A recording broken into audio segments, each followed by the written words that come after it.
آج صفورہ زرگر کے اوپر، وہ بچی کے اوپر اس طرح کا UAPA کے سیکشنز کو استعمال کرنا، اس سے کیا انصاف ہونے والا ہے؟ کیا CAA کا پروٹیسٹ میں حصہ لینا، NPR NRC کے حصہ لینا، کوئی کون سا یہ UAPA لگا دیں گے آپ ان کے اوپر؟ افسوسناک بات ہے، بڑی افسوسناک بات ہے۔ میں اس کی مذمت کرتا ہوں اور حکومت سے مطالبہ کرتے ہیں کہ اس کو فوراً واپس لیا جائے۔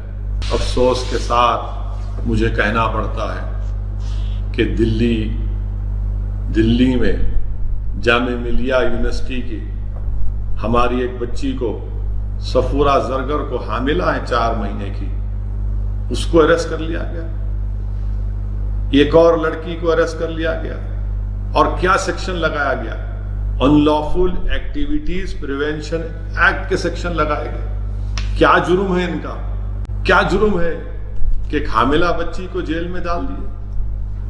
ہم پوچھنا چاہتے ہیں وزیر اعظم سے، ہوم منسٹر سے، کہ یہ کیا ہو رہا ہے؟ ایک حاملہ لڑکی کو گرفتار کرنا، اسٹوڈنٹس کو گرفتار کرنا، ان پر UAPA لگانا، اور UAPA کا کون سا سیکشن؟ سیکشن 13، 16، 17 اور 18 لگانا۔ یعنی اس کا پنشمنٹ کیا ہے سیکشن 16 اور 18 کا؟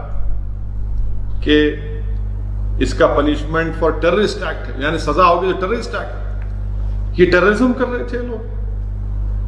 CAA کے خلاف، NPR NRC کے خلاف آواز اٹھانا ہے ٹیررسٹ ایکشن ہے؟ عجیب بات ہے۔ اور پھر سیکشن 13 لگانا، ان لافل ایکٹیویٹی، احتجاج کرنا ان لافل ایکٹیویٹی کب سے ہو گیا؟ اور UAPA کا ایکٹ لگانا، اور یہ سیکشن 16 اور 18 کہاں سے آیا؟ میں ہمیشہ UAPA کے خلاف آواز اٹھاتا رہا ہوں۔ جب ہم UPA کی تائید کر رہے تھے اس وقت بھی اس کی مخالفت میں ووٹ دیا تھا۔ اب 2019 میں جب اس میں ترمیم کی گئی، اب اس وقت بھی ہم نے اور امتیاز جلیل MP نے مخالفت کی۔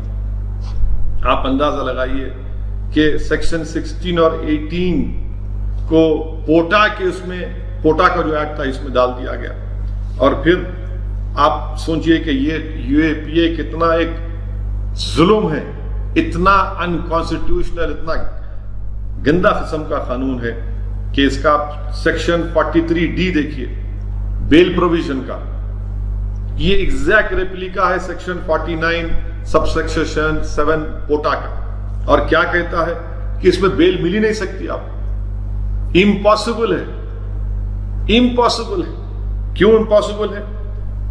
کیونکہ یہ کہتا ہے کہ جب تک کورٹ پبلک پروسیکیوٹر کو نہ سن لے، مجسٹریٹ بیل نہیں دے گا، اور پھر چارج شیٹ کو دیکھنے کے بعد تو جو ایکیوزڈ ہے، یعنی صفورہ زرگر کو جو 3 مہینے کی حاملہ ہے یہ بچی، اس کو اپنا انوسنس دکھانا پڑے گا بیل کے لیے، یعنی پہلے دکھانا پڑے گا، یہ تو ٹرائل میں ہوتا ہے، مگر اس کو اور دوسری جو لڑکی کو پکڑا گیا ہے اور دیگر لوگوں کو، ان کو بیل کی ہیئرنگ میں اپنا انوسنس دکھانا پڑے گا، یعنی ٹرائل شروع ہونے سے پہلے بیل ملنے کے لیے، یعنی یہ پریزمپشن آف انوسنس ہے ہی نہیں اس میں۔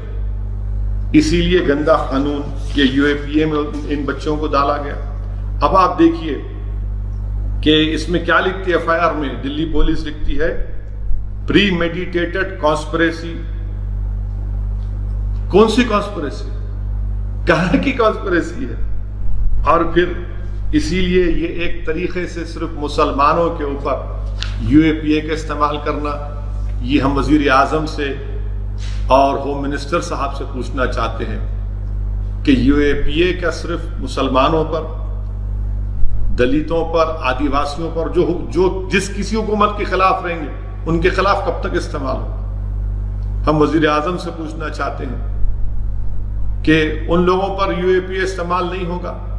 چلیے UAPA چھوڑ دیں، ان کو گرفتار بھی نہیں کریں گے جنہوں نے کہا تھا کہ دیش کے غداروں کو گولی مارو، ان کو کچھ نہیں بولا جائے گا، اور 3 مہینے کی حاملہ بچی کو UAPA ٹیررسٹ ایکٹ لگا دیا گیا۔ جو بیان دیے کہ دیش کے غداروں کو گولی مارو، وہ آج آرام سے بیٹھے ہوئے ہیں، اور یہ اس لڑکی کو جو 3 مہینے کی حاملہ ہے اس کی کیریکٹر اسیسینیشن کیا جا رہا ہے. آپ بتائیے ظفر الاسلام صاحب جو دلی کے مائنورٹیز کمیشن کے چیئرمین ہیں، ان کے اوپر سیڈیشن کا کیس. ارے آخر کے کہاں جائے گا یہ؟ انہوں نے جو ٹویٹ کیا تھا اس میں انہوں نے خود کہا کہ اس ملک کے موجودہ کووڈ کی وجہ سے میں اس کو واپس لیتا ہوں. مگر جو بنیادی بات انہوں نے کہی تھی اس پر کون سا سیڈیشن لگائیں گے آپ؟ کہاں سے لگائیں گے؟ آپ اندازہ لگائیے کہ کس طریقے سے قانون کو استعمال کیا جا رہا ہے. جو لوگ دلی کے فسادات میں گھر کو جلائے، جن کی وجہ سے موت ہوئی، کچھ نہیں ہوگا ان لوگ آج آرام سے گھوم رہے ہیں کہ دلی کے. میں نے اس وقت ہی پارلیمنٹ میں جب دلی کے فسادات پر بحث ہوئی تھی، ہوم منسٹر کے بیان کے بعد میں نے پارلیمنٹ سے باہر نکل کر جس خدشے کا اظہار کیا تھا کہ انصاف نہیں ہوگا مسلمانوں کو دلی کے فسادات میں، یہ ایک جنوسائیڈ تھا، پروگرام تھا، اور وہ صحیح ثابت ہو رہا. آج صفورہ زرگر کے اوپر، وہ بچی کے اوپر اس طرح کا یو اے پی اے کے سیکشنز کو استعمال کرنا، اس سے کیا انصاف ہونے والا ہے؟ کیا سی ڈبل اے کا پروٹیسٹ میں حصہ لینا، N P R N R C کے حصہ لینا، کوئی کون سا یہ یو اے پی اے لگا دیں گے آپ ان کے اوپر؟ افسوسناک بات ہے، بڑی افسوسناک بات ہے. میں اس کی مذمت کرتا ہوں اور حکومت سے مطالبہ کرتے ہیں کہ اس کو فوراً واپس لیا جائے.